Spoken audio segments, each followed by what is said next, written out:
My boyfriend wants to move in with me. I want him to live alone first. My boyfriend and I have been together 10 months. He lives with his parents and younger brothers, 10, 16, 18, no sisters. Before current events he was over my place basically every night. A couple nights ago he said that he wants to move in with me, if I'm up for it. I've been to his place more than once, and I've seen how their dynamic works. His mother does everything for all 5 men in that house. Cooking, cleaning, the works. Basically all they have to do is put their laundry away after she washes/dries/irons/folds it. The reason the parents aren't forcing them to contribute is that this was the parents' agreement. He works, she's a stay-at-home, so she raises the kids/runs the household and he pays for everything, with one of the clauses being that as she's doing everything there's no need to involve the boys. As a result, my boyfriend cannot do anything. I don't know how much of this is actual cluelessness and how much is him trying to get out of stuff, but he has told me, completely sincere, and I checked this with his mother, that he can't even fry an egg. Which is why, when my boyfriend suggested moving in together, I said I wanted him to live alone first. His plan was basically to go straight from his mother's house to my flat. I told him my hesitation, which is that he can't do chores. He then offered to pay more rent, 75%, in exchange for me doing all the chores. I said no. I don't want to be his mother, or his maid, I want to be his girlfriend. Then I told him I wanted him to live alone. Go from his mother's house to his own place, figure out how to do all the things he's never done for himself, learn some basic life skills, and then revisit us living together. This has caused a huge argument, biggest we've ever had. He's taken me saying he has no life skills as an insult, which it kind of was to be fair, and has basically said that clearly I don't want to live with him at all as I pushed the moving in time back and have only said we'd revisit after a few months of him living alone. And I did say revisit because I wanted to make sure he actually knew what he was doing and wouldn't immediately switch back to offering more rent for no chores. This was all a couple nights ago and he's just stopped talking to me. He's at his mom's, he's online, he's talking to mutual friends who have said he is responding, he just won't answer any of my calls/texts. He's told our friends what happened and they're all on his side, saying I was really mean/cruel. I love him, and I do want to live with him eventually, I just don't want to live with him if I'm doing everything, and the one thing I don't want is him paying extra for me to do all the housework. Is there some sort of compromise, or some option I'm not seeing? What can I do to fix this? TLDR, boyfriend is incapable of doing any household chores. He wants to move in together. I don't want to be his maid. We can't find a compromise and I would love any suggestions. Update, he called me and agreed to talk. He then basically said that he was never going to be willing to learn to do anything, and even suggested dividing up the chores, then I do my half and he hire a maid to do his half. Suffice to say this was something of a turn off and by the end of the conversation we broke up. Comment. I have made this mistake twice in my life so far. Do not move in with a partner just because it's convenient. I've done that twice and came to realize eventually I'm not actually in love with them. You move in with someone when you're absolutely sure you love them. When you know everything about them. When you have good communication. If you move in with a partner because it's convenient, especially when you're young, you can feel trapped if the relationship starts to end. You're locked in a lease, stuck sharing a bed with someone you might not like/love, you grow to resent them. Or maybe you do actually love them, I can't speak for you two, but I definitely wouldn't be able to even respect someone that couldn't do their own damn laundry. Another reason not to move in with your BF is yes, he definitely needs to grow the fuck up.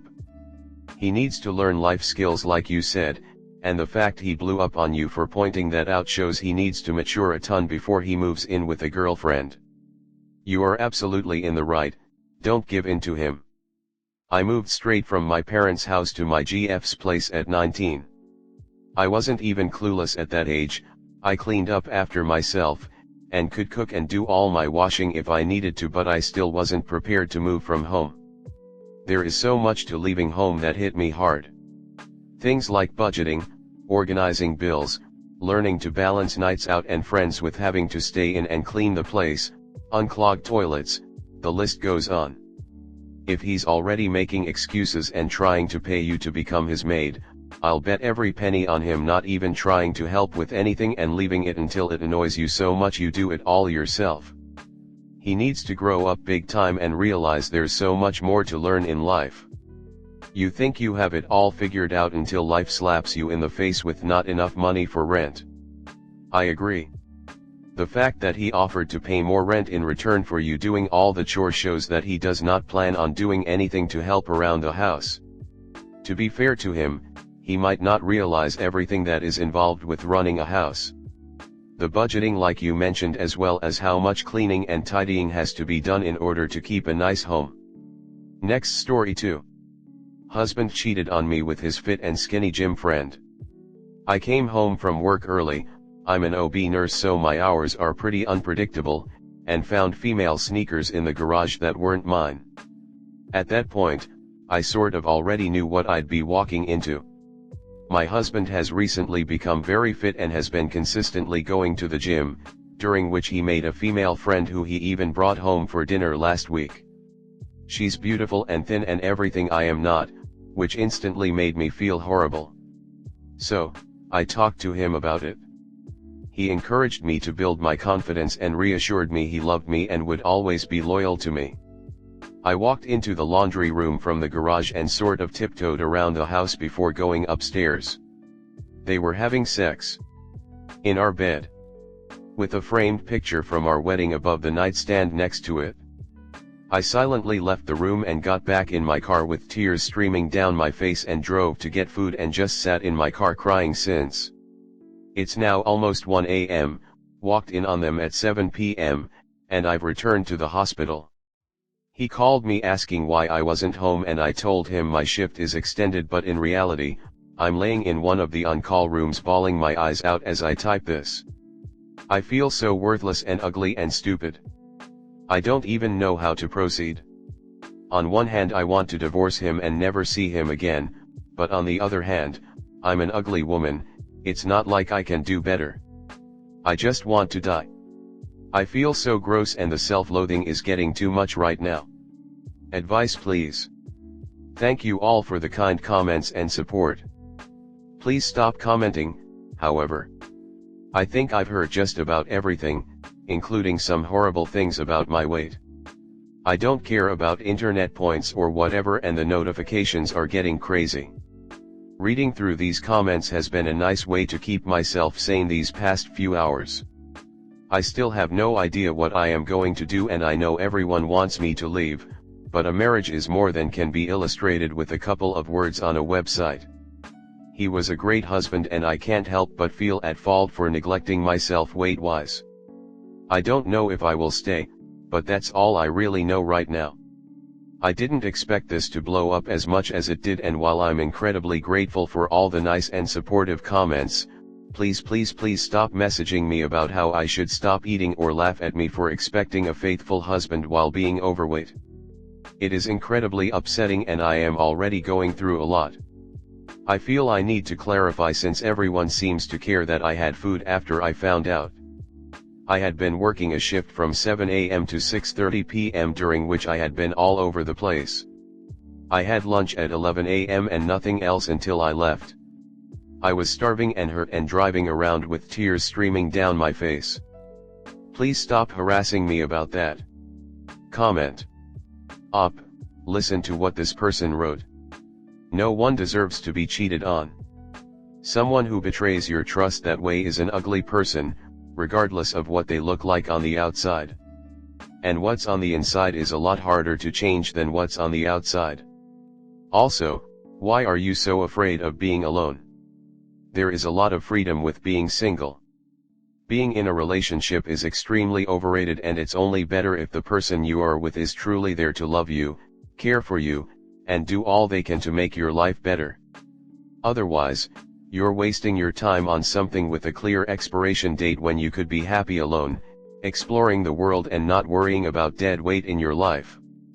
I also read your previous post about you being insecure and him bringing this woman home.